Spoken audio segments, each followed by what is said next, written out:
এই প্রশ্নটা করেছেন একজন অমুসলিম ভাই। আমার নাম সুফিয়ান, আমার বন্ধুর নাম অঙ্কিত। আসসালামু আলাইকুম। এই প্রশ্নটার মোট দুইটা আলাদা অংশ আছে। আমার বন্ধু ইসলাম গ্রহণ করতে গিয়েও পিছিয়ে এসেছিল। সে বলেছিল যে হিন্দুদের মতো মুসলিমদেরও বর্ণভেদ আছে। যেমন ধরেন, মুসলিমদের মধ্যে আছে শিয়া, বুরি, সুন্নি, জামাতি, আহলে হাদিস। আর তার দ্বিতীয় প্রশ্নটা হলো যে সে কি কোনো কবরস্থান বা মাজারে গিয়ে সেই মৃত লোকের কাছে কিছু চাইতে পারে, কারণ সে হলো আল্লাহ আর তার মাঝে মধ্যস্থতাকারী। ভাই প্রশ্ন করলেন যে আপনার এক বন্ধু একবার ইসলাম গ্রহণ করতে গিয়েও পরে পিছিয়ে এসেছে। তিনি ভেবেছেন যে ইসলামেও হিন্দুজমের মতো বর্ণভেদ আছে, ইসলামে বিভিন্ন রকম দল আছে, শিয়া, সুন্নি, জামাতে ইসলামী, আহলে হাদিস। ভাই কোরআন পড়ে দেখবেন, কোরআনে কোন রকম শিয়া সুন্নি নেই। এখানে শিয়া সুন্নি নেই, জামাতে ইসলামী নেই, কোরআনে আহলে হাদিসও কোথাও নেই। কোরআন এ ব্যাপারে কি বলছে? পবিত্র কোরআনে সূরা আলে ইমরান অধ্যায় নম্বর 3 আয়াত নম্বর 103, ওয়াতাসিমু বিহাবলিল্লাহি জামিআ ওয়ালা তাফাররাকু। তোমরা আল্লাহর রজ্জু শক্ত করে ধরো, পরস্পর বিচ্ছিন্ন হও না। আল্লাহর রজ্জু হচ্ছে পবিত্র কোরআন। আমরা শক্ত করে ধরবো কোরআন এবং নবী মুহাম্মদ সাল্লাল্লাহু আলাইহি সাল্লামের হাদিসকে, আর পরস্পর বিচ্ছিন্ন হব না। আর কোরআনে এই কথা পরিষ্কার বলা হয়েছে সূরা আনাম অধ্যায় নম্বর 6 আয়াত নম্বর 159।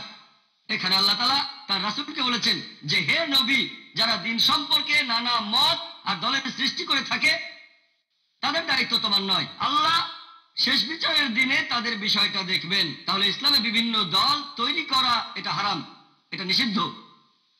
আমাদের প্রিয় নবী কি ছিলেন? শিয়া ছিলেন নাকি সুন্নি? তিনি কি ছিলেন? আমাদের নবী মুহাম্মদ সাল্লাল্লাহু আলাইহি ওয়াসাল্লাম ছিলেন একজন মুসলিম। আর সেই কারণেই যখন দাওয়ার মাস্টার কির কথা বলেছিলাম সূরা আলে ইমরান অধ্যায় 3 আয়াত 64 বলা হয়েছে তাআলা বিলা কালিমাতিন সাওয়াইন বাইনা বাইনাকুম আল্লা না'বুদা ইল্লাল্লাহ ওয়ালা নুশরিকা বিহি শাইয়্যান ওয়ালা ইয়াত্তাখিযা বা'দুনা বা'দান আরবাবান মিন দুনিল্লাহ ফাইনতাওয়াল্লাউ ফাকুলু শাহাদু বিআন্না মুসলিমুন। অর্থাৎ বলো তোমরা সাক্ষী থাকো আমরা মুসলিম, আল্লাহ তাআলার কাছে আত্মসমর্পণ করি। তাহলে মুসলিম হচ্ছে সেই লোক যে আল্লাহ তাআলার কাছে আত্মসমর্পণ করে। আপনার বন্ধুকে বলবেন ইসলাম ধর্মে কোন রকম বর্ণভেদ নেই, কোনো উপদলন নেই, আমরা সবাই হচ্ছে মুসলিম। মুসলিম মানে যে লোক আল্লাহ তাআলার কাছে নিজের ইচ্ছাকে সমর্পণ করে। আর যদি কেউ আল্লাহ তাআলার কাছে আত্মসমর্পণ করে তাকে বলা হয় একজন মুসলিম।